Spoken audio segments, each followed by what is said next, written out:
Good morning students, class third. आपका एक chapter revision video का जा चुका है।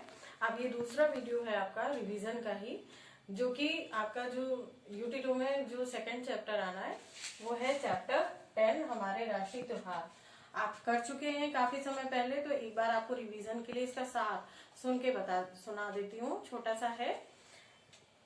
हम बहुत से त्योहार मनाते हैं। कुछ त्योहारों को लोग अपने धर्म के अनुसार मनाते हैं, तो कुछ त्योहारों को सारे देश के लोग मिलकर मनाते हैं। आइए ऐसे त्योहारों के बारे में जानें। तो बच्चों, याद आ गया होगा आपको, जिसमें मैंने सभी त्योहारों के बारे में बारी बारी करके आपको बताया था। आज उसी का अभ्यास कार्य हम करने जा रहे हैं। अभ्यास कार्य में आपको सबसे पहले प्रश्नोत्तर एक बार रिवीजन करके मैं आपको सुना देती हूँ। आप एक बार अपने पीडीएफ के थ्रू जो भी आपके पास मटेरियल आया होगा उससे मैच कर लीजिएगा एक्सरसाइज में बच्चों। तो सब अब आते हैं अभ्यास कार्य के प्रश्न पे। सबसे पहला प्रश्न है, स्वतंत्रता दिवस कब मनाया जाता है? बच्चों, स्वतंत्रता दिवस 15 अगस्त के दिन मनाया जाता है। आप सभी को पता है, तो इसके उत्तर में लिखिए। दूसरा है, गणतंत्र दिवस कब मनाया जाता है? गणतंत्र दिवस 26 जनवरी को मनाया जाता है। गांधी जयंती कब मनाई जाती है? गांधी जयंती 2 अक्टूबर को मनाई जाती है। अब आते हैं नंबर खा प्रश्न पे। खा है ऑप्शनल, जिसमें आप बहुविकल्पी प्रश्न उत्तर टिक लगाकर करते हैं। तो टिक आप लगा लीजिए, क्वेश्चन मैं पढ़ दूंगी। पहले का दूसरा सही है, दूसरे का तीसरा सही है और तीसरे का पहला। अब क्वेश्चन है हमारा देश कब आजाद हुआ? 15 अगस्त 1947 को। हमारे देश का अपना कानून कब लागू हुआ था? 26 जनवरी 1950 को। गांधी जी का जन्म कब हुआ था? 2 अक्टूबर 1869 को। तो ये थे आपके ऑप्शनल क्वेश्चन। अब आते हैं नंबर गा पे। सही व गलत करें। इसमें पहला गलत है, दूसरा सही है, तीसरा सही, चौथा गलत और पांचवा सही है। आपके जो क्वेश्चन है वो ये है, पहला, हमारे देश में 2 त्योहार मनाए जाते हैं। ये गलत है। हमारे देश में भांति भांति के त्योहार मनाए जाते हैं, जैसे होली, दिवाली, दशहरा, ईद, बैसाखी, क्रिसमस। तो काफी त्योहार हो गए, तो नहीं मनाए जाते बच्चों, इसलिए ये रॉन्ग होगा। नेक्स्ट है हमारे राष्ट्रीय त्योहार 3 हैं। ये सही है। स्वतंत्रता को पाने के लिए देश के लोगों ने बड़े कष्ट सहे। ये भी सही है, इसलिए राइट होगा, जैसा कि यहाँ किया है नंबर 3 पे।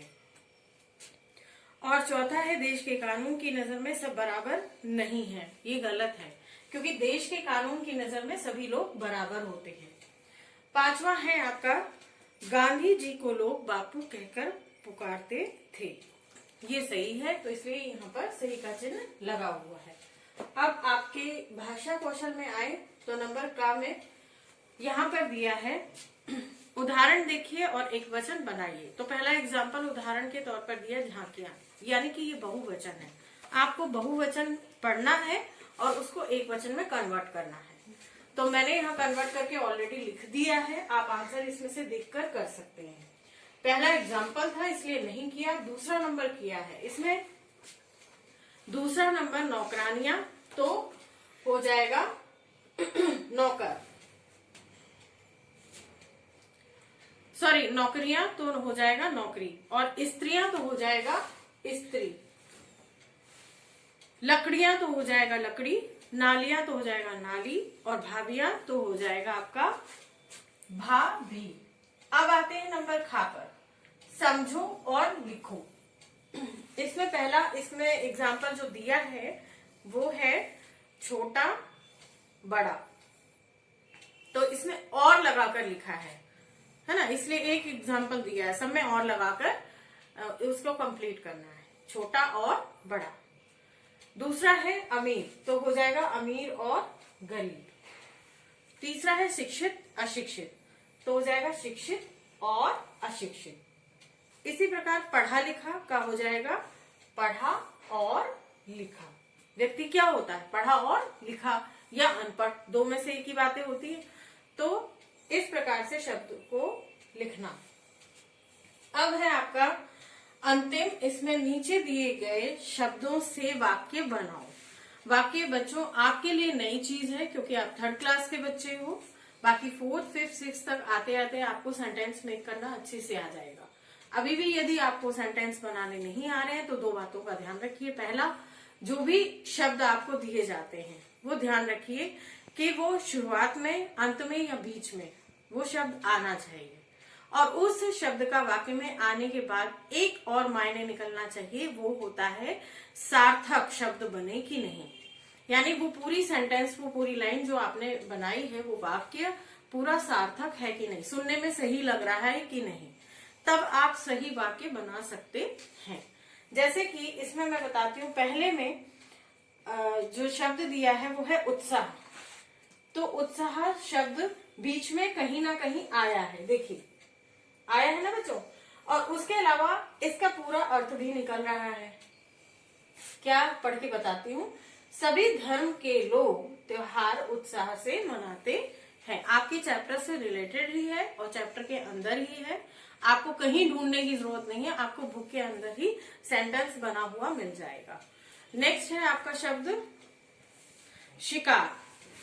बहुत लोग अंग्रेजों की गोली के शिकार हुए। देखिए बच्चों, शब्द भी आ गया और सेंटेंस भी कंप्लीट हो गया। ठीक इसी प्रकार बलिदान, कई देशभक्तों ने राष्ट्र के लिए बलिदान दिया।